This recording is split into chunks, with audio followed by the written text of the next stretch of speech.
Today I want to revisit the topic of soulless beings and ask a question that many of us have probably been asking, which is, if they are real, why are they actually here?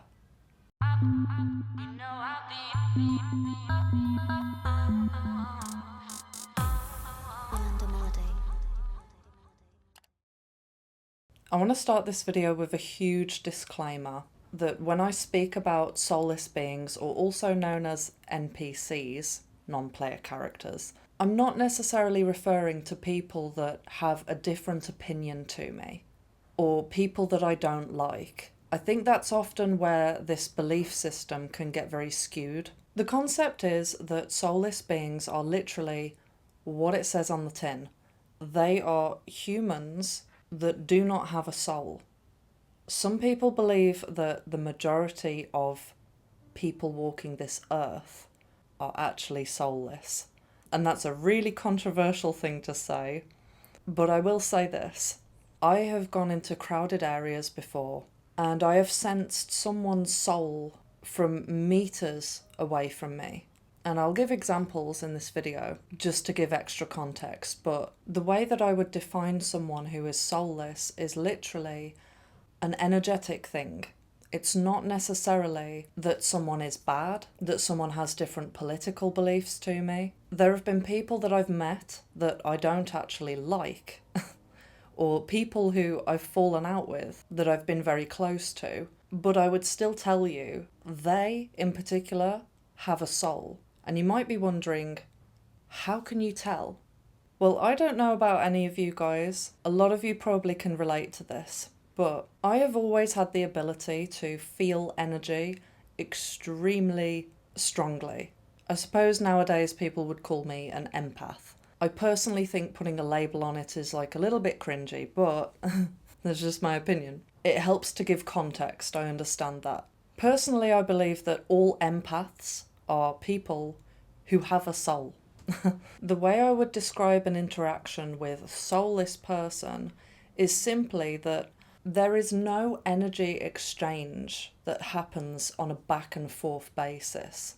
When you're around these people, you notice that you often feel extremely drained after spending time with them, and you can't quite put your finger on why. Sometimes these can be people that you have moderately nice interactions with. So logically in your mind, you're thinking, why do I feel drained? Now, I've experienced this on many occasions in my life, and I never quite understood why it was happening. But when I look at the concept that there are soulless beings out there, that is the only theory that has actually answered my questions. So I know I've said in previous videos that this belief system can be extremely detrimental for humanity on a whole, because we already struggle with this problem of mass lack of empathy, where people just don't give a shit about harming others. To me, it's absolutely barbaric what's happened in this society, the attitudes that people in general have towards one another. But if you're watching this video, you most likely feel exactly the same way. Put it this way, if you were a narcissist watching this video and I told you, don't worry about the people that you harm, they're all NPCs, that would be very dangerous information for a narcissist to embody as truth. However, narcissists already feel like that. The true definition of a narcissist in this day and age in modern psychology is a person who does not have empathy for others. These people do not care at all about hurting others, and they almost have this succubus type of energy. They want to consume. They do not experience guilt, and they have absolutely no problem at all in treading on other people to get where they want. And they are more than happy to take from others, particularly when it comes to energy. Now, while I've been saying this, you've probably had a light bulb moment and thought, the definition of a modern narcissist sounds very much like a soulless person. The revelation is this. All of these modern definitions of all these psychiatric personality B disorders, you know, sociopaths, psychopaths, narcissists. There is thousands, if not millions by now, of content out there about all these specific personality types and all their traits. But when you look into the soulless being concept, you find that it encompasses all of them. When you hear the description, it's describing all of these personality types. And who are their victims? Empaths. People with souls. Another disclaimer before we go on is that not all soulless beings are necessarily bad people. Sometimes they're pretty nice, standard. Sometimes they don't have a bad nature. I do believe this. And that's why I say it's all an energetic thing. The problem with these soulless people is that if you are a person with a big soul who has a big light within them, you have a lot of energy to give. You can cultivate your own energy and you can build it and build it and build it. And you may have had people say to you things like, when you walk into the room, you light up the room, like you bring this energy, right? With soulless beings, they cannot do that. They are not capable. And that's why when you spend time around them, very often you find afterwards that you are potentially drained. Not all the time. And I'll go into this in a minute. Remind me, because I might forget. There's a lot to unpack here. So if they're not inherently bad, but they don't have a soul, what is their purpose? Why would God make the game like this, where some of us have souls and some of us don't? Shouldn't everyone have a divine path and purpose? Here's the thing. Most people who have a soul, in fact, no, everyone who has a soul is capable of critical thinking, depth, and cultivating energy. Because the world is completely and utterly backwards, and everything is inverted, we can see that.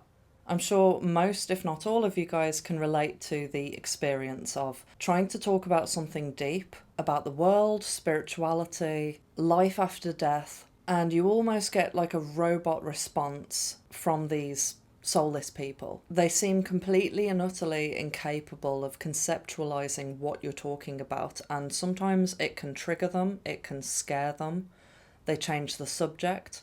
Sometimes they agree with you and then they completely contradict what they've just said and revert back to status quo, almost like a glitch. That's weird when that happens. I've seen that a lot. I'll cut to the chase, shall I?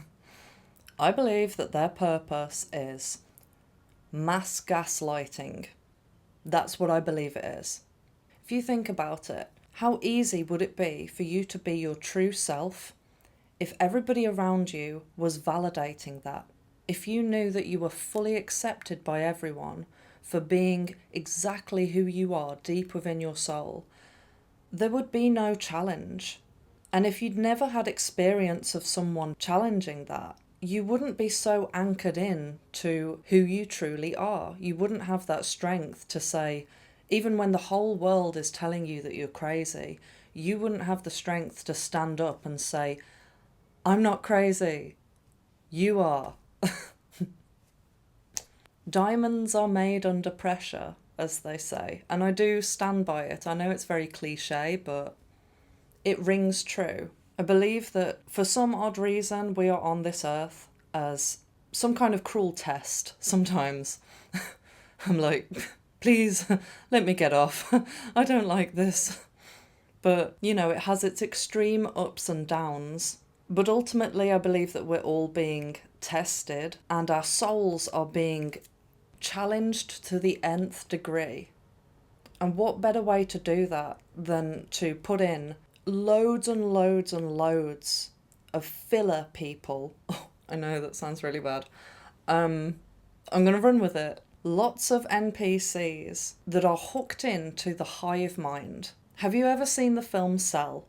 If you have, This is what I'm getting at. Cell is like this apocalyptic film where some, if not most of humanity they become vessels for this signal that's coming through the technology. And I call them radio mouths because all they do is they open their mouth and they just come out with this radio signal, and they're all like a hive mind. But then obviously you've got the few survivors that somehow aren't rigged up to the hive mind, and it's kind of like a technological apocalypse.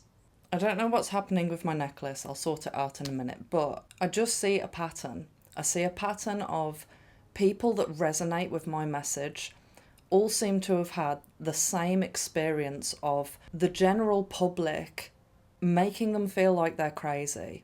So many of you guys have most likely experienced bullying in school, never fitting in, always feeling like an outsider. Some of you guys have been disowned by family members because of your beliefs. And another thing I find strange is that we're all dotted around the world. Sometimes I think to myself, if we were all just in one place, life would have been so different. We probably would have been a cult. Let's be real. We'll get there. Yeah. Anyway, but instead so many of us have had to experience constantly being made to feel like we're wrong, that we're overthinking, you're looking too much into it.